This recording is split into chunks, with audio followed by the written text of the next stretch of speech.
Guys, எல்லாரும் எப்படி இருக்கீங்க? இன்றைக்கி நம்ம என்ன டாபிக் பார்க்க போகிறோம் அப்படின்னா, இந்த ஸ்ரீகுமரன் ஸ்டோர்ஸ் அப்படின்னு சொல்லிட்டு ஒரு ஃப்ராடுகார பையங்க திருறாங்க.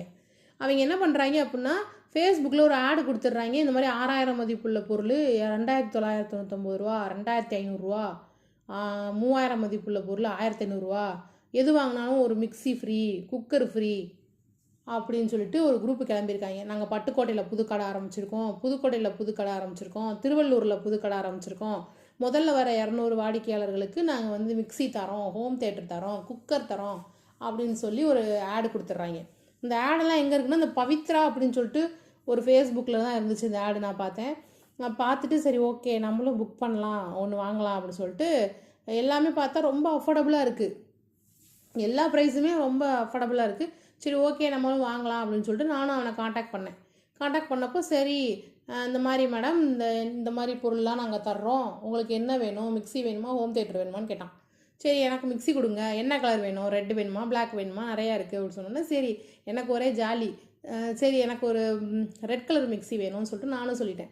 சரி 2500 ரூபா பே பண்ணுங்க அப்படின்னு சொல்லிட்டான். நானும் சரின்னு 2500 ரூபா பே பண்ணிட்டேன். பே பண்ணோன்னா உங்களுக்கு புக் பண்ணிட்டோம், உங்களுக்கு வந்து இன்னும் 2 டேஸில் வந்துட்டு டெலிவரி ஆயிரும் அப்படின்னு சொன்னான்.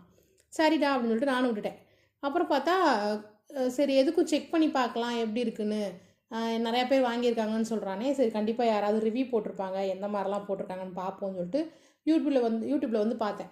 வந்து பார்த்தா ஒரு ஒரு அக்கா ஒன்று போட்டிருந்தாங்க வீடியோ, இந்த மாதிரி ஏமாத்துறான், ஸ்கேம் பண்ணியிருக்கான் அப்படின்னு சொல்லிட்டு. அட பாவீங்களா, ஒரு கொஞ்சம் நேரத்துக்கு முன்னாடி பார்த்துருந்தா நானும் வாங்கியிருக்க மாட்டேனே அப்படின்னு சொல்லிட்டு பார்த்தா நிறைய பேர் அதில் வந்து ஏமாந்துருக்கதா வந்து போட்டிருந்தாங்க.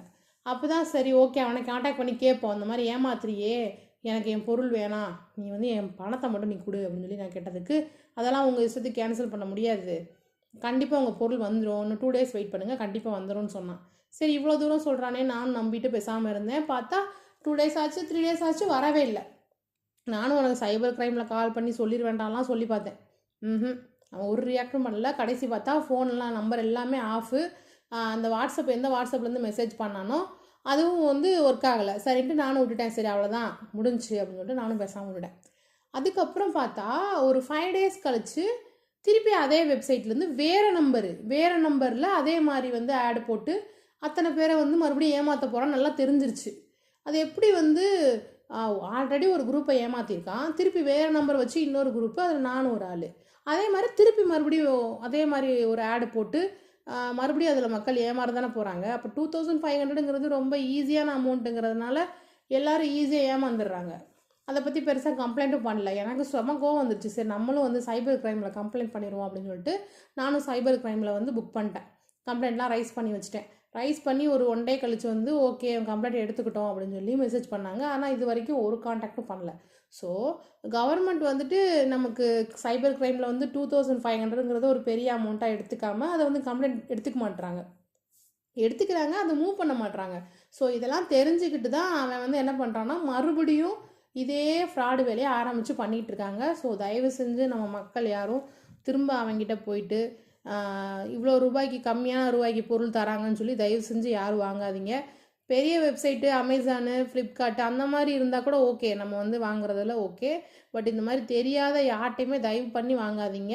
மறுபடியும் நம்ம மக்கள் போய் ஏமாறாதீங்க. நம்ம வாங்க தான் அவன் இன்னும் அடுத்தடுத்து புது நம்பர்லேருந்து இந்த மாதிரி கம்மி விலைக்கு தரோன்னு சொல்லிட்டு ஏமாற்றிக்கிட்டு திரிறான். எத்தனை பேரை ஏமாத்தினான்னு தெரில. ஆனால் ப்ராப்பராக நம்ம கவர்மெண்ட்டு வந்து சரியாக இந்த மாதிரி பண்ணுறவனுங்கள பிடிக்க மாட்டுறாங்க. அதனால இவங்க வந்து இந்த மாதிரி ஏமாற்றிட்டு திடுறாங்க. தயவு செஞ்சு நம்ம மக்கள் வந்து யாரும் ஏமாந்துடாதீங்க, இந்த ஸ்கேமில் மாட்டாதீங்க. ஸ்ரீகுமரன் தவிர மற்ற எந்த பேர் போட்டு இந்த மாதிரி மிக்சி தரோம், கிரைண்டர் தரோம்னு சொன்னாலும் யாரும் ஏமாறாதீங்க. உழைச்ச காசு தான் நமக்கு நிற்கும். ஸோ இந்த மாதிரி ஈஸியாக கிடைக்குது அப்படின்றதுக்காண்டி, கம்மி ரேட்டில் கிடைக்குது அப்படிங்கிறதுக்காண்டி யார்ட்டையும் கொடுத்து ஏமாறாதீங்க. தேங்க்யூ.